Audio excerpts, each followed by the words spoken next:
guerras, más allá de un terremoto, más allá de todo eso, están ocurriendo situaciones muy complicadas. Las sociedades humanas están aceptando y estableciendo principios que antes no operaban.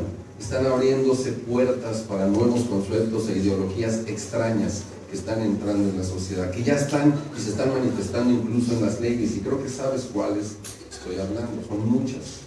Hoy ser joven del pueblo de Dios en realidad se torna más complicado. Puedo decir con toda seguridad que las facilidades para pecar son mayores que antes. Hoy te aprueba la sociedad incluso que cometas pecado. En pocas palabras diríamos que hay licencia para pecar.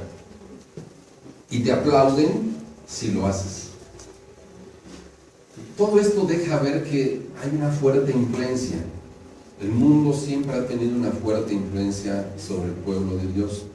Con el debido respeto, con mucho cariño, con todo mi amor para ustedes, puedo decirles que al verlos, veo cierta influencia también del mundo.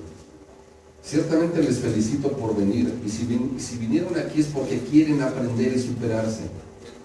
Tomar conocimientos de Dios que les ayude a perfeccionar sus vidas, porque sin lugar a dudas, el mundo tiene influencias en ti. En todos nosotros tiene influencias de diferente nivel.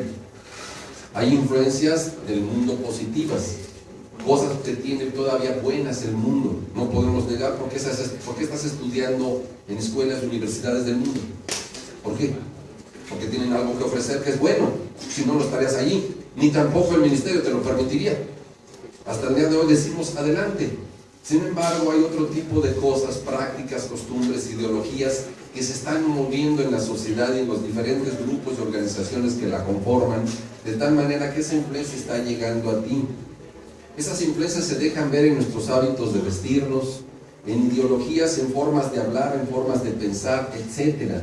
Se ve en todo eso, se observa en todos esos detalles que tú tienes como joven, que todos tenemos como personas. De tal manera que es muy importante entonces la instrucción que viene de Dios para que corrijamos. Si yo logro corregir un pensamiento de mi mente que está equivocado, lo voy a poder llevar a mi persona, a mis hábitos, a mi palabra, a mi ser completo, mi forma de vestir, etc. Se va a reflejar en todo. Tómalo como una capacitación, como una reflexión, estas palabras. Vamos a comenzar entonces. El título es Ministerio musical para la adoración a Dios. Y luego en letras chiquitas, No para mi beneficio. no, es parte del culto a Dios, es parte de la adoración a Dios. Dios siempre ha buscado adoradores, sin lugar a dudas, desde el tiempo más antiguo, desde el más remoto. Sin embargo, no para que el ser humano se engrandezca. Hoy en este tiempo vivimos en una época donde la música es muy importante, creo que lo sabes. No siempre la música había tenido tanta importancia en la sociedad como hoy. No existían los medios de comunicación, por lo tanto no existía la radio, la televisión y las grabaciones. Entonces la música no llegaba a los hogares. En las casas no había música. Hace 2000 años no había CDs, como aquellos del Picapiedra. No había, no existía eso. La gente entonces solo donde escuchaba música, en la plaza del pueblo, con los trovadores que iban y venían, y por eso cobraban, le daban una moneda. Esos eran los compositores y los músicos que iban y venían. Hoy en este tiempo eso ha cambiado muchísimo, no sé si te has dado cuenta. Hasta un comercial ya tiene música. ¿Qué será incluso, por ejemplo, una campaña electoral? ¿No le ponen música? Todo ya tiene música. Hasta cosas curiosas y extrañas se les pone música.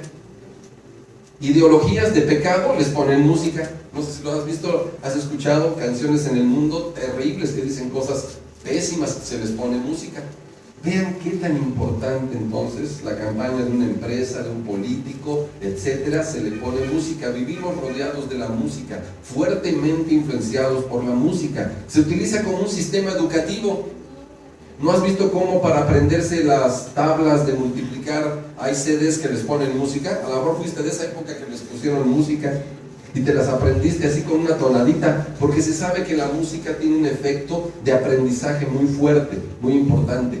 Dios también desde la antigüedad tomó la música, le ha dado importancia.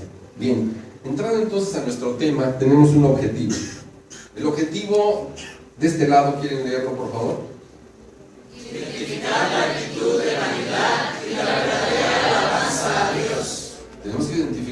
saber identificar conductas o actitudes que a veces están muy fuertemente ligadas con la vanidad. El ser humano tiene una problemática muy fuerte, el egocentrismo, el ego.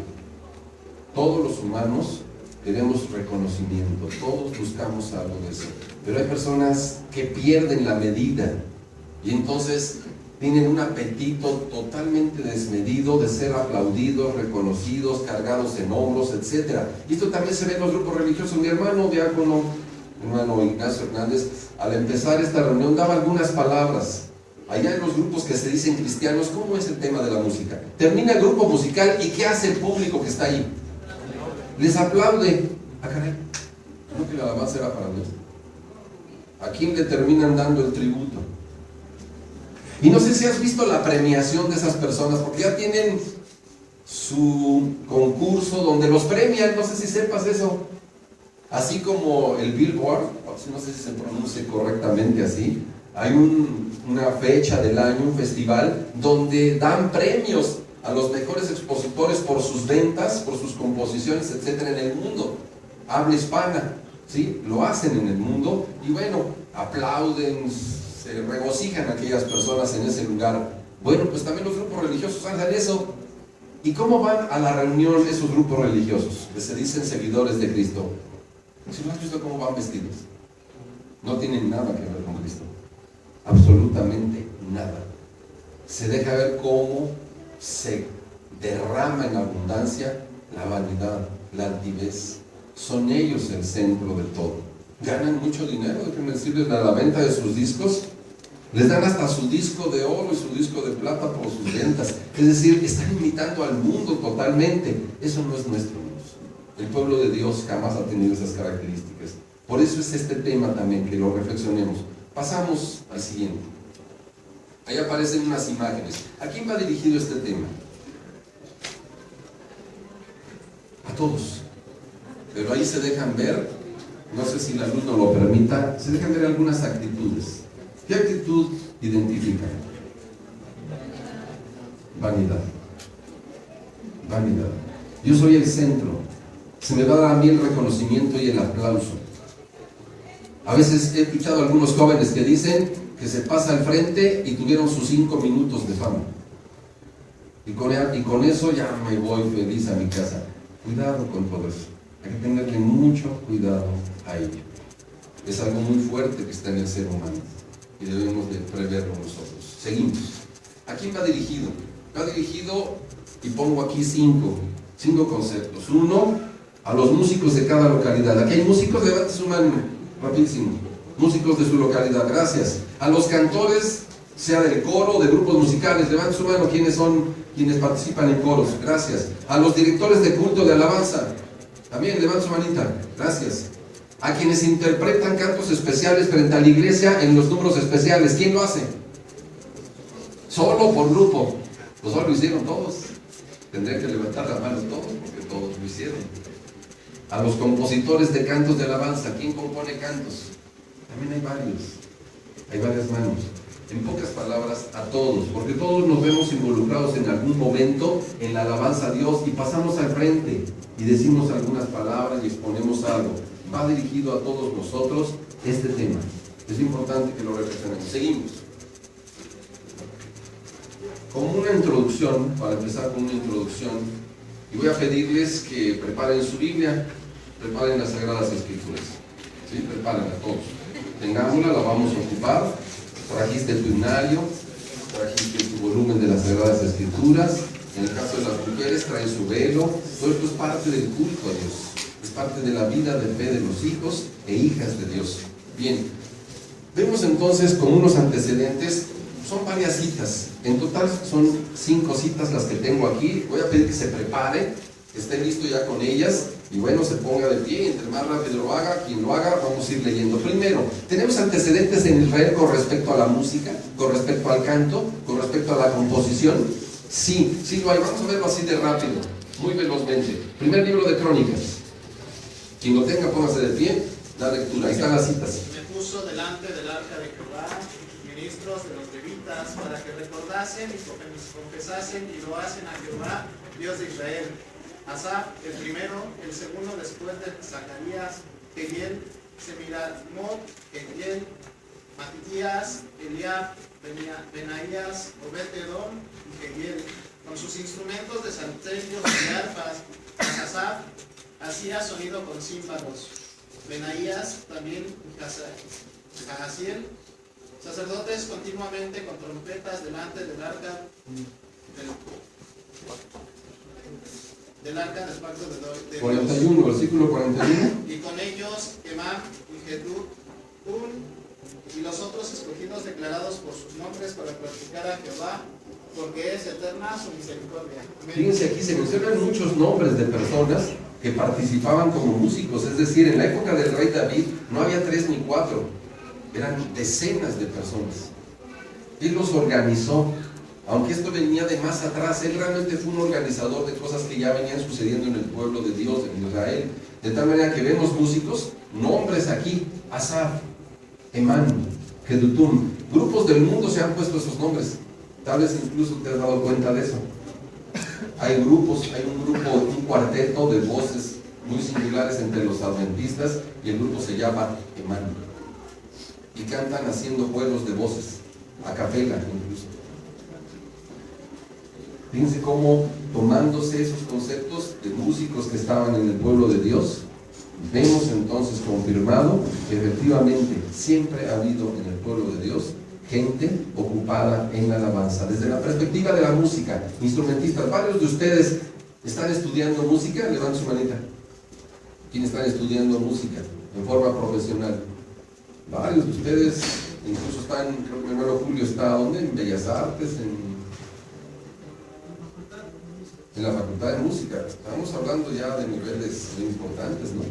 Hay varios jóvenes, incluso a nivel nacional dentro de la Iglesia de Dios, a quienes ya son virtuosos de tocar algún instrumento.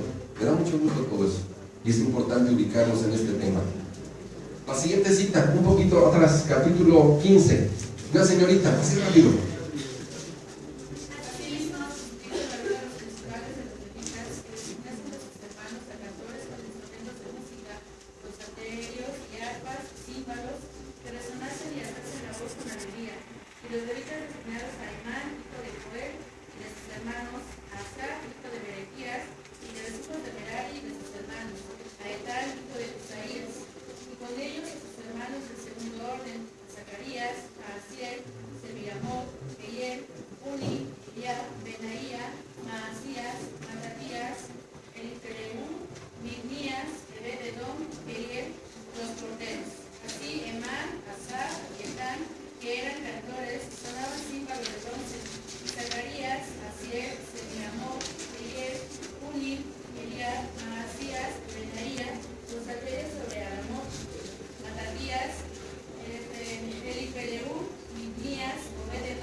Fíjense cómo había cantores y había hasta un director, hermano Julio, ¿sí lo ven?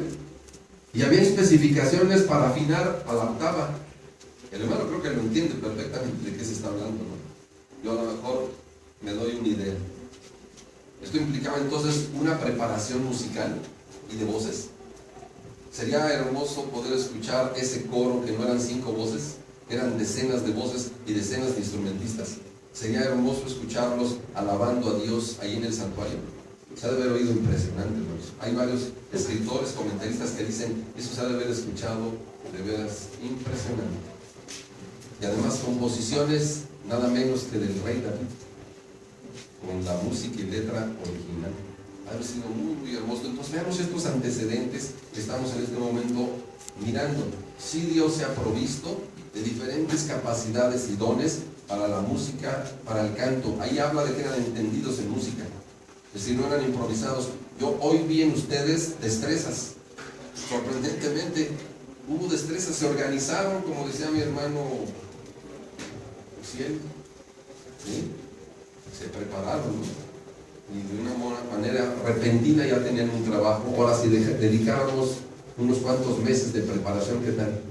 ¿Qué resultaría de ahí? Cosas extraordinarias. Bien, compositores. No vamos a leer todas las citas. En Nehemías se habla de instrumentos musicales de David. En Primero de Reyes se habla también de proverbios compuestos por Salomón, pero salmos por David. Es decir, había muchas composiciones. De hecho, nosotros tenemos hasta el día de hoy estos salmos que fueron poemas con música compuestos por David, aunque también por otros, los hijos de Coré, incluso Abraham. Abraham tiene alguna composición aquí, está recopilada en el libro de los Salmos. Fíjense nada más que interesante. De tal manera que todo esto servía para la alabanza. ¿Dios se ha provisto desde la antigüedad de personas para su adoración? Sí. En cuanto a la música, solamente lea a alguien así rápidamente el primer libro de Crónicas 16:42.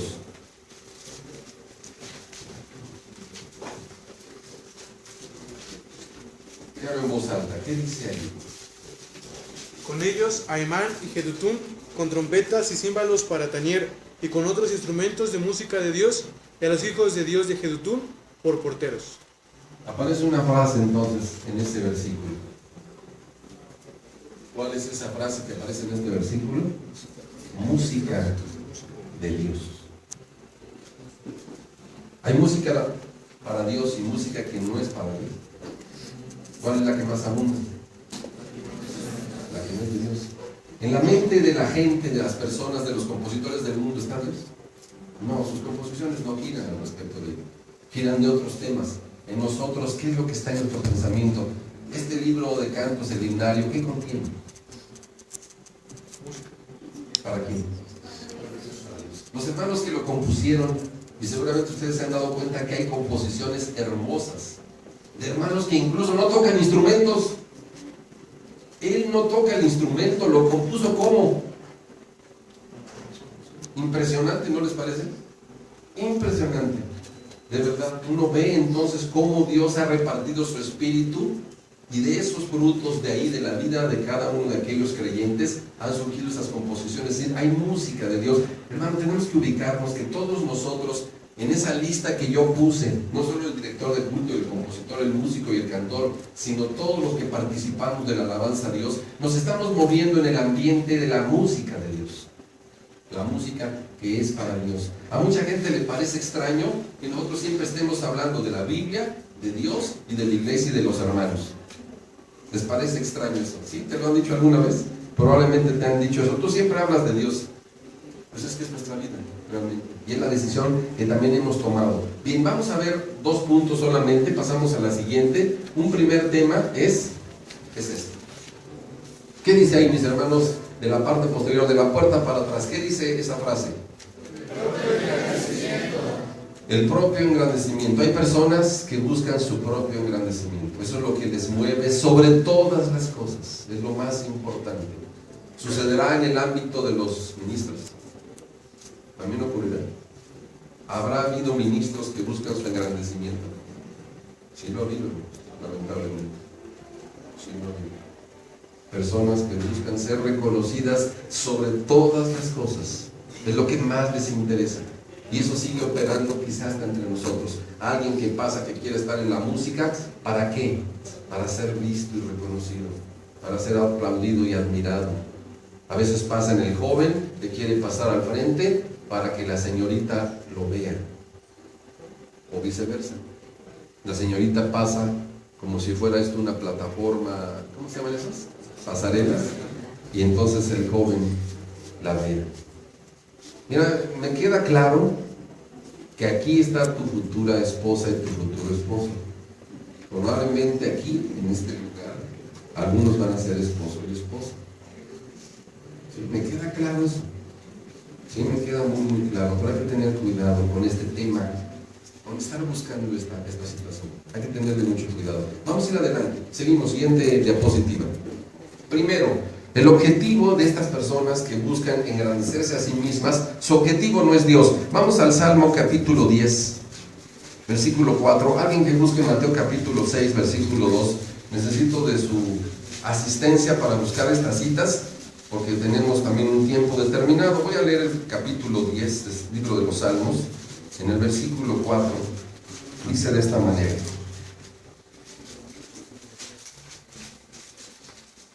el malo, por la altivez de su rostro, Fíjate, la altivez, es decir, está pensando en él, no busca a Dios. No hay Dios en ninguno o en todos sus pensamientos, no hay Dios.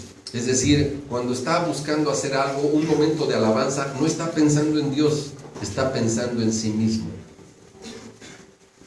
Pasa a tocar el instrumento, no está pensando en Dios, está pensando en que lo reconozcan y lo admiren.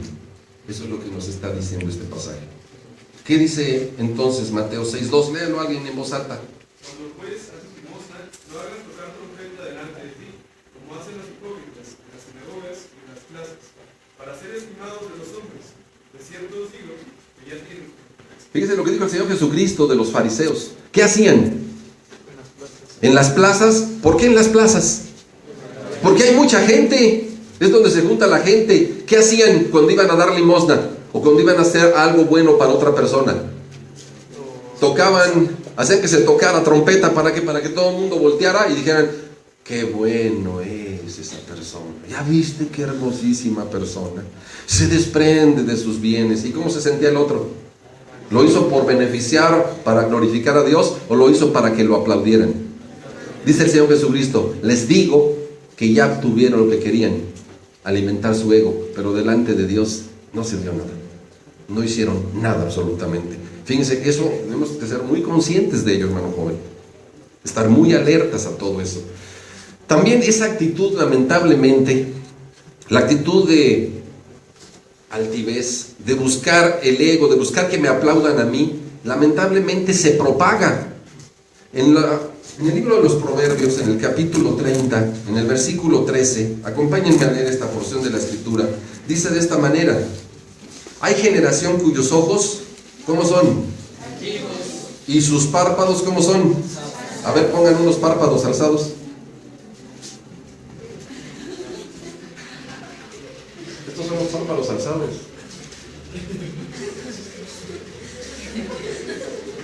¿Has visto actitudes parecidas a esas? Sí las hay. En el pueblo de Dios, sí las hay. Pero soy diciendo para que te capacites, para que reflexiones, para que lo expulses de tu vida, porque este tipo de conducta o de actitud, vamos a ver enseguida qué pasa con ella en la relación con Dios. Vamos a ver qué pasa. ¿Sí? Vamos a analizarlo. Entonces, hay generaciones, ¿sí lo ves?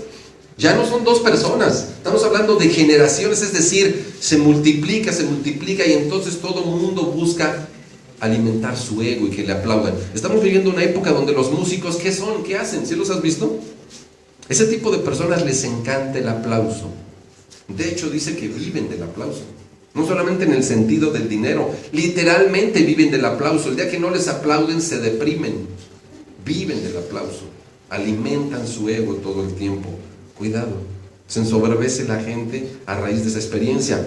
Vamos a ver algunos sinónimos en el profeta Jeremías. Es muy interesante este pasaje para que veamos. El término altivez tiene otros sinónimos, muchos más, y precisamente los presenta aquí el profeta Jeremías en el capítulo 48. Vamos a leerlo. Es solamente el versículo 29. Dice de esta manera: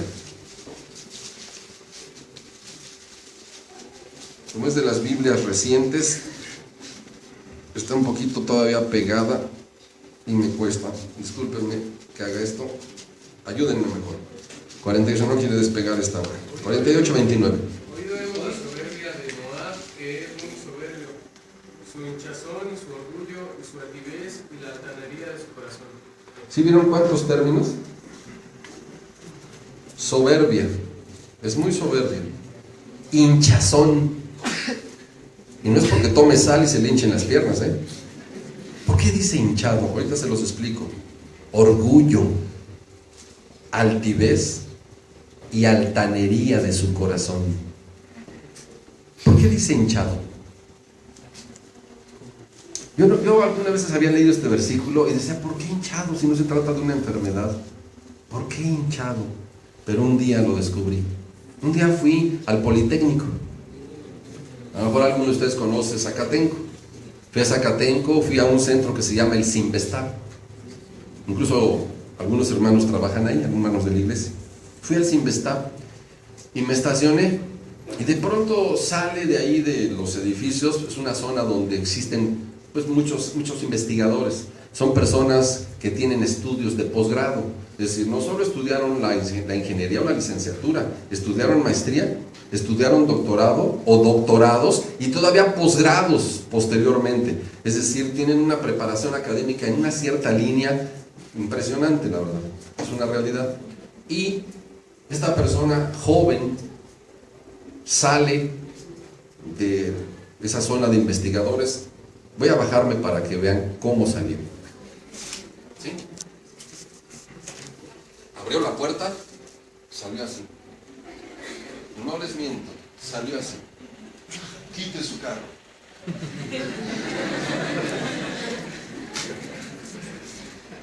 ¿Se fijaron lo hinchado?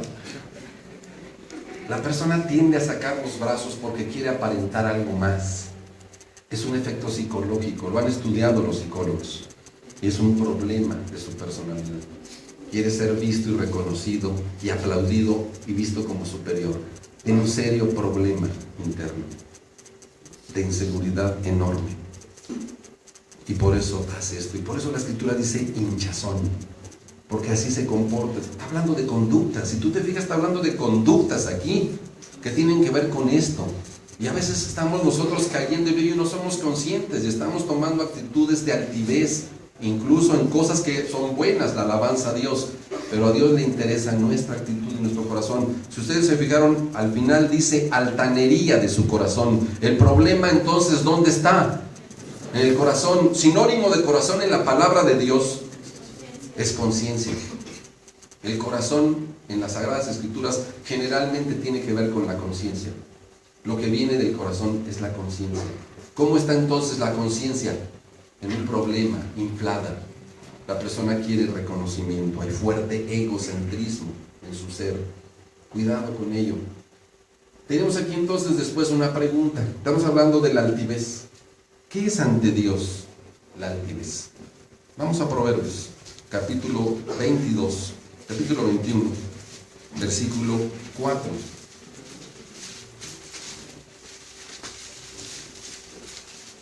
Dice de esta manera: altivez de ojos y orgullo de corazón y el brillo de los impíos, ¿qué son?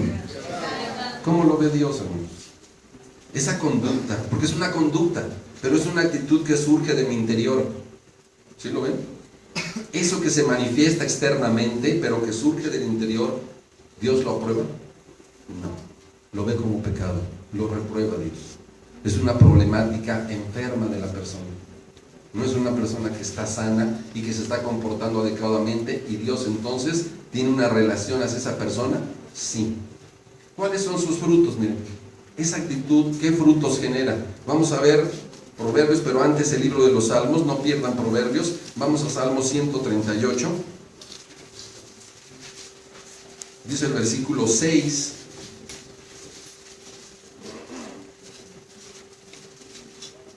¿Lo tiene alguien? Léalo, por favor.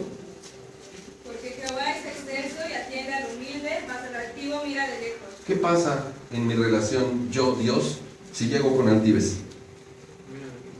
Soy un músico que llega con altivez. Decía nuestro hermano diácono: ¿pasará de aquí mi interpretación musical? ¿Saldrá de este recinto? No va a salir. Fue inútil lo que hice. Músicos tenemos que cuidarnos de ello. Cantores también tenemos que cuidarnos de ello. El que compone, los hermanos que hacen composiciones, ¿qué tienen que hacer? Igual también. Todos, cuando pasamos a ofrecer algo a Dios, cuando estamos cantándole a Dios, todos, seamos ministros, diáconos, obreros, iglesia, todos debemos de cuidar ese aspecto. Es muy importante, porque esa altivez y soberbia tiene un estorbo delante de Dios. No es recibida esa adoración. Por eso ustedes recordarán aquel ejemplo donde el Señor Jesucristo pone una parábola y menciona a un fariseo y a un publicano. ¿Sí se acuerdan? ¿Sí saben quiénes eran los publicanos? ¿Alguien me podría comentar así rápidamente qué sabe de los publicanos de aquella época? Eran recaudadores de impuestos, que ese puesto lo tenían dado por el pueblo romano. Eso. Los publicanos eran cobradores de impuestos, pero eran judíos. De entrada, Que tú sirvas al conquistador que me tiene sometido, me deja verte como un traidor de entrada. Ya tienes sobre ti una etiqueta, traidor. Pero luego además, ¿qué hacen generalmente los cobradores de impuestos? ¿Qué hacen? En México no lo sabemos eso. ¿Qué hacen? Uno para César, uno para mí. Uno para César, uno para mí. Pero otros eran uno para César, uno para mí. 2 para César, 1, 2 para mí. 3 para César, 1, 2, 3 para mí. Y entonces la cuenta de ellos crecía. ¿Se acuerdan de un famoso publicano que está en la escritura? ¿Cómo se llamaba? Un chaparrito. Se había enriquecido, ¿cómo? Pues por este método. Pero cuando llegó el evangelio, ¿qué dijo? Pues es que sí debía. Pues sí debía. ¿Cuánto les había cobrado de impuestos a los demás? Devolvió su riqueza de donde venía. Pero ese era un cambio muy importante. Pero en esa parábola donde está el fariseo y el publicano, ¿cómo hacía su oración el fariseo? ¿Sí recuerdan la oración que hacía él? Decía: yo ayuno 2 veces a la semana. ¿Y cómo estaban sus párpados cuando volteó para atrás a ver al publicano? Alzados. Así estaban sus párpados, sus ojos.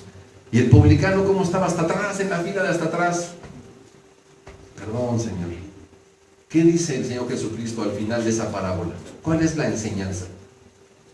Que el soberbio, aunque sí lo hacía, su actitud lo reprobó y no recibió nada de parte de Dios. En cambio, el publicano, en su humildad, a pesar de sus deficiencias, ¿qué pasó con él? Se fue en paz delante de Dios, fue escuchado por Dios. Si notamos cómo las conductas y las actitudes son muy importantes. Es importante lo que hacemos. Decimos darle lo mejor a Dios, está muy bien. Preparar un canto, la mejor composición, la mejor interpretación del hermano Josafat, perdón, la mejor interpretación del hermano. Te preparas un mes para una presentación de media hora, ¿sí? Pero ya que termina, ¿cómo se levanta Josafat, perdón. Quiero ponerle Josué. Josafat. ¿Cómo se para Josafat? Gracias, hermano. ¿Qué decimos todos? No, con esa actitud. No. Ni a Dios ni a nosotros tampoco. ¿Sí se fija? Es importante ese aspecto, es fundamental ese aspecto en todos nosotros. Entonces hablamos de un primer fruto. Dios ve distante a esa persona, no acepta su adoración, su alabanza. Y finalmente, ¿qué dice Proverbios? Léalo alguien, por favor. Proverbios capítulo 28, versículo 25. Una señorita con agilidad, por favor.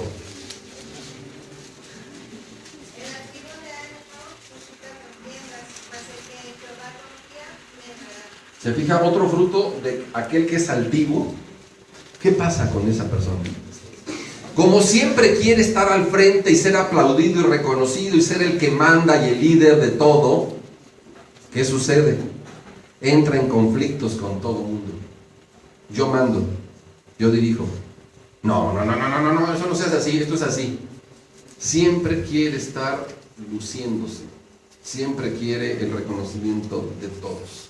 No sabe hacer equipo, se le dificulta fuertemente, porque el que va a brillar es él, no los demás. Ese es un serio problema. Analícenlo del hermano joven. Bien, estamos capacitándonos, estamos viendo lo que la palabra de Dios dice con respecto al engrandecimiento. Concluimos este primer punto. ¿Aprueba Dios el engrandecimiento propio? Que yo lo busque, que yo lo anhele, que esté ocupado en ello todo el tiempo. No. Con respecto a la alabanza, que yo quiera lucirme, ¿lo aprueba Dios? No, totalmente lo rechaza. De tal manera, hermano joven, hermano músico, cantor, compositor, director de culto, cualquiera que pasa al frente, cuidemos ese aspecto en nuestra vida. Una manera de hacerlo es siempre poner un pensamiento. Siempre poner un pensamiento en tu mente. ¿Por qué voy a pasar a entonar este número especial? ¿Por qué? Respóndete tú, ¿por qué? Y te lo contestas en tu mente. Señor Dios, porque quiero darte palabras a ti. Te las mereces. Eres digno de ello. Me siento agradecido, me siento contento, me siento admirado por lo que eres y quiero decirte esas palabras. Con eso te colocas en tu lugar inmediatamente. Regresas a tu lugar verdadero. Somos creación de Dios y adoramos al Creador de todas las cosas. ¿Sí, hermanos? Pasamos a un segundo punto, es el último, segunda parte de este tema, es titulado La verdadera adoración a Dios. Hay una verdadera adoración. No todas las personas que entonan cantos, no todos los compositores como Marcos Witt y no sé cuántos más, esas composiciones son de Dios. Incluso en ese tema, el ministerio de la Iglesia de Dios ha identificado, y por eso tú lo sabes, que hubo un himnario antiguo. ¿Sí? ¿Sí sabían ustedes de un himnario antiguo?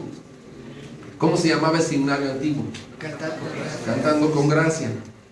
Algunos de ustedes tal vez hayan explorado esas composiciones. ¿Sí? ¿Lo han hecho? ¿Han investigado de dónde vienen? Algunos de ustedes levanten su manita. ¿Quién tiene alguna información de dónde vienen esas composiciones? Levanten su manita si lo ha hecho. Sí, son algunos. ¿De dónde vienen esas composiciones? De los adventistas, de los presbiterianos, de los metodistas, de los pentecosteses, de todos ellos. Por eso el ministerio, después de reflexionar y con la guianza del Espíritu de Dios, hace algunos años, en un concilio en Jalapa, incluso un poquito atrás, el concilio analizó, ministros expusieron y dijeron: no podemos estar entonando esos cantos. ¿Por qué? ¿Por qué no podemos estarlos entonando? ¿Cuál es la razón? Los que están bien hermosos. Yo con esos llegué a la iglesia, dicen algunos hermanos antiguos. A lo mejor sí. Pero ¿quién los compuso? Te voy a poner un ejemplo, solamente para entrar a este tema. Hay un canto que fue muy conocido, muy gustado, que lleva por título Santo, Santo, Santo. ¿Sí lo conoces? A lo mejor algunos de ustedes ya no lo conocen, y qué bueno, mejor. Pero decía: Santo, Santo, Santo, etc. Pero en la última estrofa, en el último verso dice: Dios en tres personas, bendita Trinidad. Esa es la letra original. Un hermano de la iglesia le cambió la letra. ¿Podemos hacer eso? Yo le ponía un ejemplo muy burdo y muy quizá fuerte. ¿Han oído por ahí cómo el mundo le canta a la guadalupana? ¿Sí? ¿Sí conocen? Hay una cancioncita por ahí que entonan. ¿Sí la han oído? Yo la he escuchado porque luego pasa uno y están ahí en la calle. La guadalupana. ¿Sí, no? Esa, ¿no? ¿Qué le parece si a esa letra yo le cambio la letra y tomo la misma música y hago un canto para entonarlo los sábados? ¿Lo cantarían? Entonces, ¿por qué cantamos los demás?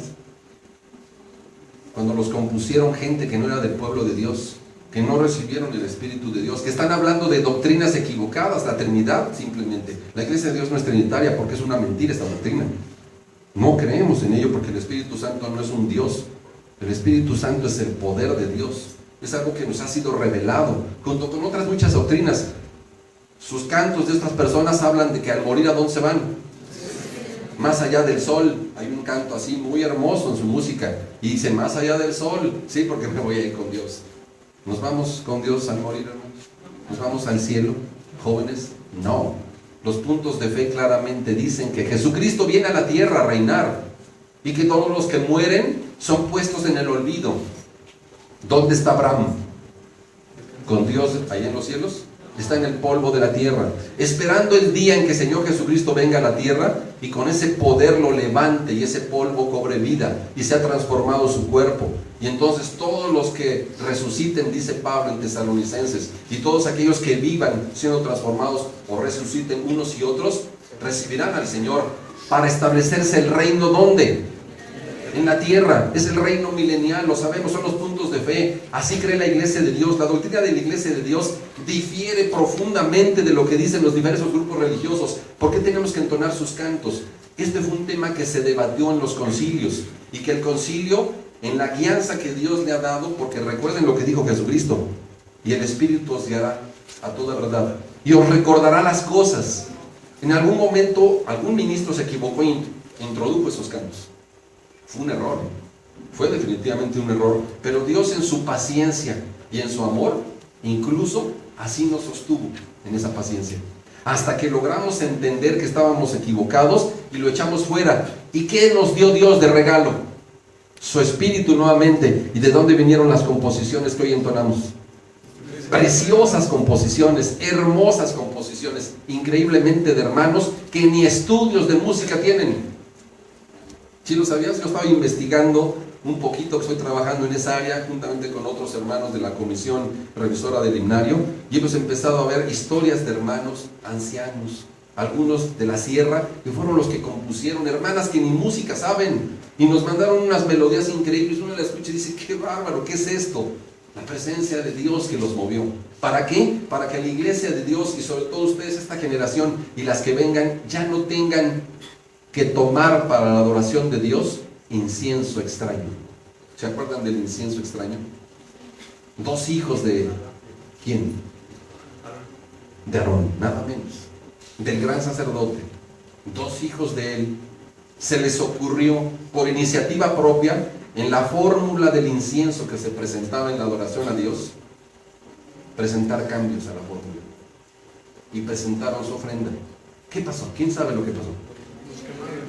Directamente del altar salió fuego. ¿Fue un accidente, hermano? ¿O quién produjo ese fuego que salió y los devoró? Y murieron calcinados así. Dios, hermanos, porque estaba equivocado. Por eso Dios nos condujo a entender que eso estaba equivocado y ha quedado fuera. Y ya no es parte más de este tiempo. La mayoría de ustedes ni los conocen. Los niños ya ni se lo saben. Se saben estos cantos nada más que son del pueblo de Dios, más las convocaciones, más nuevas composiciones que vendrán, porque Dios está derramando su espíritu. Bien, eso es muy importante. Lo doy como un antecedente. Vamos a ver aquí un ejemplo. Estamos hablando entonces de la verdadera adoración a Dios. Tenemos el ejemplo del rey David. Aquí hay un dato solamente histórico, es un dato cultural que quiero que usted analice. Hay un manuscrito, seguramente algunos de ustedes han oído hablar de los rollos del Mar Muerto, de los rollos de Qumran. ¿Sí? ¿Lo han escuchado algunos de ustedes? Sí.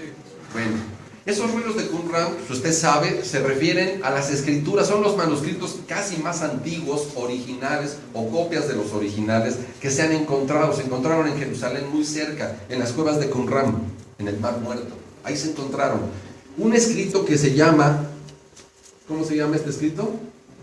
El 2 romano QPSA. Esto es abreviación de Salmos.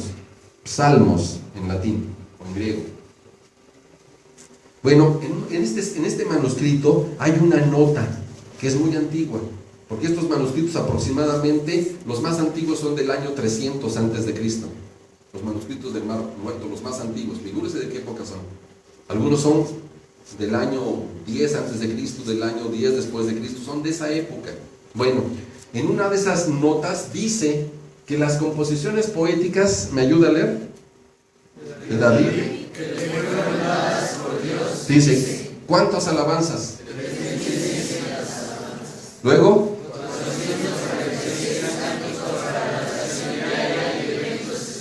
¿qué más? ¿Cuánto da en total de composiciones que se le atribuyen a David? ¿Cuántas? ¿Alguien ha compuesto un poquito más de eso? Ni el hermano Eleazar Rojas, nuestro hermano ministro. No. El gran compositor de Israel. ¿Sí? Nos dará alguna enseñanza a las cosas que él dice, las cosas que él hizo sobre la adoración verdadera. ¿Podríamos tomarlo en cuenta como un buen referente para aprender? Yo creo que sí, ¿no? Porque Dios lo utilizó. Vamos a pasar a la siguiente. Tenemos entonces aquí algunos aspectos a considerar sobre este tema. La verdadera adoración a Dios. La verdadera. Un aspecto importantísimo. Empezamos leyendo el libro de los Salmos. Acompáñenme, vemos el libro de los Salmos, capítulo 55, versículos 16 y 17. Yo, dice David, porque este es un salmo de David, yo a Dios clamaré y Jehová me salvará. Tarde y mañana y a mediodía oraré y clamaré y Él oirá mi voz. ¿Cómo era la vida personal, íntima de David? Solamente cuando lo invitaban, entonaba un canto. Solamente cuando había un culto especial, hacía oración. No. ¿Cómo era la vida diaria, íntima, personal de David? entregada a Dios todo el tiempo, hermanos. Él oraba, no la oración de, dice algún joven, hermano, yo oro 3 veces al día, en el desayuno, en la comida y en la cena, hermano. Yo sí oro 3 veces al día, igual que Daniel. No, espera tantito, no es el mismo tipo de oración. Ese es un momento de acción de gracias. ¿De qué tamaño, hermanos? Chiquito. ¿Cuánto duran las oraciones de acción de gracias previas a comer? Pues la que más, 1 minuto, 1 minuto y medio, y al que se alarga, pero la verdad es que dura segundos a veces. Bueno, estas oraciones que hacía David, estos momentos de oración, eran momentos extensos donde él platicaba con Dios, porque tenía una relación sumamente estrecha. Es decir, cuando hablamos de la verdadera adoración, un verdadero adorador es alguien que continuamente tiene comunicación con Dios. No solamente cuando pasa a entonar un canto, lo hace permanentemente en su vida diaria. Cuando se transporta, cuando va incluso en el transporte, lo hace también. Hermanos jóvenes, a veces hay algunos jóvenes que viven en el oriente y estudian hasta el sur. ¿Cuánto se tardan en ir? 2 horas. ¿Y en esas 2 horas qué haces? ¿Podrías ir orando en el transporte? ¿Sería posible? Sí, puede ser. Pudiera ser una posibilidad. Podrías dedicar un momento de oración, de leer la escritura. Pero ¿por qué no se hace? A ver, señoritas, para orar, ¿qué tienes que hacer? Ponerte el velo. ¿Te lo pondrías en el metro? Para orar. ¿Quién lo hace? Si hay quien lo hace, los felicito. Las felicito por su valor. No se avergüenza el homosexual y se pone rímel y se pone falda y no se avergüenza. ¿Por qué te tienes que avergonzar por ponerte el velo que habla de una vida de fe? ¿Por qué? Que se avergüencen ellos, no tú. No tienen nada de qué avergonzarse. Consolídate en tu identidad, en lo que eres, un hijo y una hija de Dios. Eso es muy importante, es fundamental. Ese es el verdadero adorador que lo manifiesta en toda circunstancia y no se avergüenza jamás, porque vive en su comunión con Dios y es una delicia esa forma de vida. Segundo aspecto muy importante, vamos al libro de los Hechos, en el capítulo 13. Hechos 13, versículo 22. Estas palabras son muy interesantes, vean lo que se dice, son un testimonio, pero de alguien más. Está en el libro de los Hechos. Dice así: y quitado aquel, levantóles por rey a David. ¿De quién se va a hablar en este versículo? Del rey David. El que dio también testimonio diciendo, o sea, estas palabras, de ahí vienen: he hallado a David, hijo de Jesé o de Isaí. Estas palabras las está diciendo Dios de David. ¿Qué dijo Dios acerca de David? Varón conforme a mi corazón, el cual hará todo lo que yo quiero. ¿Cómo era entonces el corazón? ¿Cómo era la conciencia? ¿Cómo era la mentalidad de David con relación a Dios? Así. David pensaba como piensa Dios. Eso es muy importante que también nosotros, dice el apóstol Pablo, que tengamos la mente de Cristo. Eso se construye, hermano joven. Eso se construye en tus decisiones. El haber venido aquí, decidiste porque tu mentalidad se sigue nutriendo de Cristo y de Dios. Te felicito. Vas por el correcto camino. Cuando te alejas de Dios, cuando te alejas de la Escritura, estás perdiendo esa posibilidad de cambiar tu mente. Recuerden que un proyecto de Dios importantísimo, el apóstol Pablo lo menciona en Efesios, capítulo 4, no lo vamos a leer, dice que es la transformación del espíritu de nuestra mente. Cambiar nuestra mentalidad con la influencia del mundo por una mentalidad de un hijo de Dios. Y cuando eso cambia, eso irradia todo tu cuerpo y cambias tu forma de vestir, etcétera, de hablar, de comer, cambia todo, pero comienza aquí arriba. Ese es el verdadero cambio, y en eso estás trabajando. Te felicito, de verdad, por estar aquí. Y entonces, fíjate, un elemento importantísimo que vemos en el ejemplo de David es que Dios no está buscando talentos. Un talento musical. Soy el mejor músico de conferencia. ¿Qué es eso, hermanos? ¿Qué es eso? Vanidad, absolutamente. ¿Qué está buscando Dios? Un corazón conforme a la forma de pensar de Dios, no talentos. El mundo sí busca talentos. Inglaterra tiene talento, Estados Unidos tiene talento, ¿no? ¿Se han visto el programa? Y todo el mundo tiene talento. Dios está buscando corazones que abriguen su presencia, y que de esos corazones surja el fruto de alabanza, un fruto espiritual. Eso es lo que quiere nuestro Dios. Eso es muy importante y te estás formando en ello, hermano, joven, hermana señorita. Continuamos, seguimos adelante.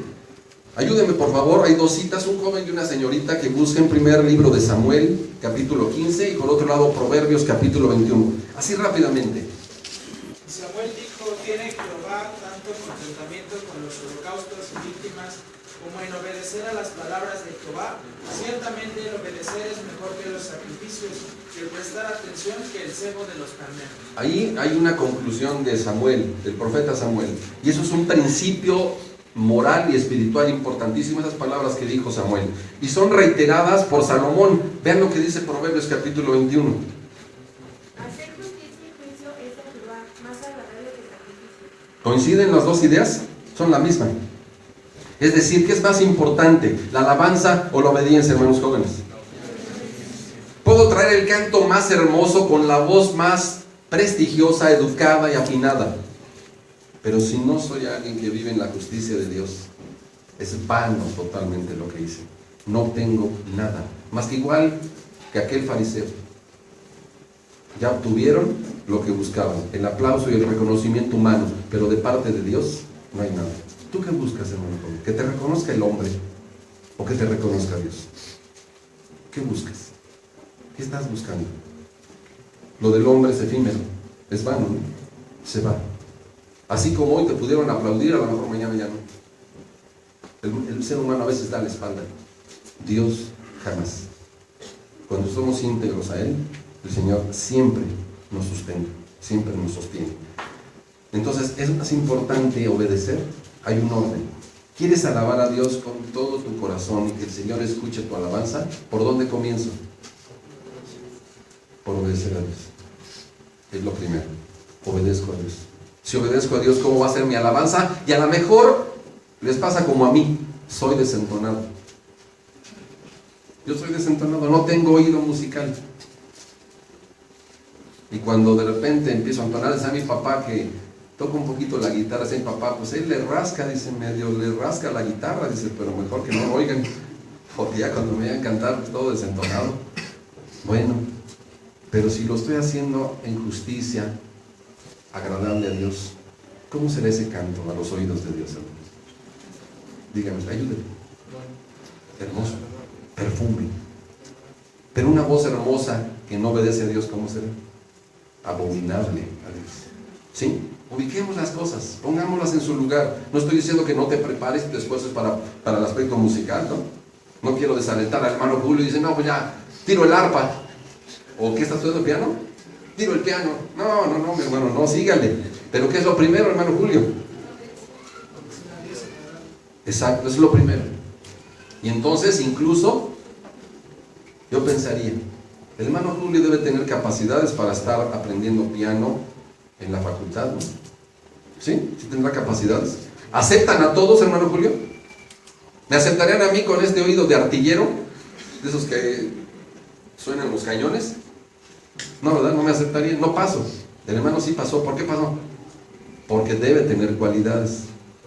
Yo me preguntaría, o me pregunto, si mi hermano, en ese camino de fe que está llevando, y por algo está aquí, si eso continúa, y si mi hermano le dedicara su carrera a Dios, ¿qué pasaría con su capacidad musical? ¿Pudiera aumentar? Yo creo que sí, ¿no? ¿Se acuerdan de un joven que hizo eso? Si lo recuerdan, no era músico, pero era un joven que estuvo en Babilonia. ¿Sí lo recuerdan? Llegó a estudiar a una universidad babilónica, permítanme compararlo, ¿no? A estudiar las materias de esa universidad. Y entonces, estando ahí, él se propuso en su corazón algo. ¿Qué fue, hermano Julio? ¿Sí lo recuerda quién es? Guardarse la obediencia. ¿Qué le dio Dios? Al final, cuando vino la evaluación, ¿se acuerdan de la evaluación? Dice el relato que fue 10 veces superior. Quiere decir que si aquellos compañeros, o que más bien, que si Daniel sacó 10, ¿cuántos sacaron el que más alta calificación tuvo después de él? 1. Él sacó 10 y los demás sacaron 1. ¿Los aprobaría usted? Pues no, esa fue la pequeña distancia. Hermano joven, vete por esa línea. Sigue por esa línea, alimenta esa línea que estás llevando de obediencia y de santidad a Dios, y Dios va a aumentar tus capacidades en el área incluso en la que estés. Entonces es primero la obediencia antes que la alabanza. Y concluye aquí. Vamos al Salmo 119 en el versículo 7. Fíjate el concepto que da el rey David. Es exactamente este pensamiento que estamos mencionando. 119, versículo 7. Dice así, dice David: te alabaré con rectitud de corazón. Fíjense lo que está diciendo: te alabaré con rectitud de corazón. ¿Cuándo? Cuando aprenda los juicios de tu justicia. Cuando los aprenda. Acuérdate que el concepto aprendizaje significa que ya quedaron en mí, que ya son parte de mí. Eso es aprender. Cuando yo aprendí algo es porque ya se hizo parte de mí. Cuando ha provocado cambios. Si no ha provocado cambios, no he aprendido nada. ¿Sí sabías eso, no? Eso es muy importante. Cuando ya comprendiste algo y lo llevas a la realidad, ese es el verdadero aprendizaje. Antes no hay aprendizaje. Sigue siendo solamente una idea. Y nada más una idea, y puede ser muy vaga. De tal manera que dice David: te alabaré con rectitud de corazón. ¿Cuándo? Cuando aprenda a obedecer, cuando aprenda a vivir en tu justicia. Eso es fundamental. Ya en esta parte final, ya para concluir, quiero que pasen esta última lámina, por favor. Concluimos, después de analizar. Tenemos dos asuntos: el engrandecimiento personal y la verdadera adoración a Dios. ¿Cuál nos conviene, hermanos jóvenes, a nosotros? ¿Cuál le agrada a Dios? Él puede dar el engrandecimiento, pero Él lo da, no que yo me lo quiera dar, ¿sí? Incluso ustedes recuerdan un proverbio: alábete la boca del extraño y no tu propia boca. No estés hablando de tus logros. A veces nos la pasamos hablando de lo que hacemos, de lo que somos, de lo que hemos logrado, y eso a veces ya incluso llega un momento en que cansa a las personas y deja ver la actitud de altivez. Mejor que sean otros los que reconozcan lo que verdaderamente está en mi persona. Bien, ¿por qué? Dice aquí este pasaje de Juan 4:23. Mi hermano diácono Ignacio Hernández lo tocaba. ¿Qué dice ese pasaje? Cuando los verdaderos adoradores adorarán al Padre en espíritu y en verdad, porque también el Padre tales adoradores busca que le adoren. ¿Quién dijo esas palabras? Yo digo, mi maestro. ¿Qué dicen ustedes? Podemos decir nuestro maestro. Nuestro maestro, el que nos enseña, el que nos está enseñando a vivir, el que nos está enseñando a relacionarnos funcionalmente con Dios, eficazmente con Dios. De tal manera que entonces puedo tomar las palabras de mi maestro y decir: es aquí y ahora que los verdaderos adoradores adoraremos. ¿Cómo? Con dos características. ¿Cuáles son? En espíritu y verdad. ¿Sabes lo que significa en espíritu y en verdad?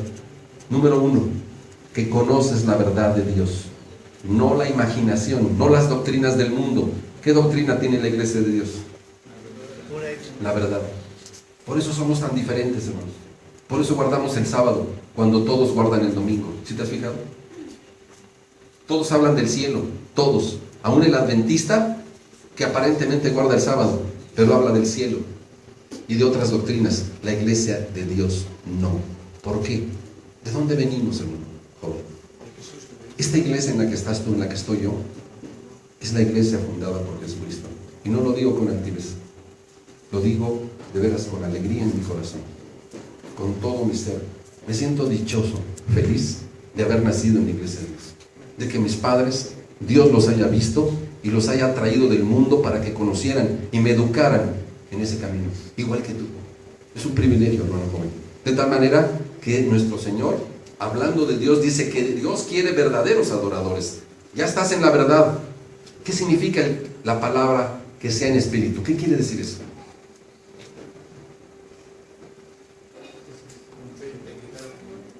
Que construyas tu espiritualidad. La verdad ya te la dio Dios, no te costó, ha sido gratis, pero la espiritualidad depende de que la construyas tú con los recursos de Dios, y eso depende de tus decisiones. Y tomaste la decisión de venir a capacitarte, y tomaste la decisión de construirla. Te felicito en el Señor. Dios bendiga su palabra. Pasa a vosotros.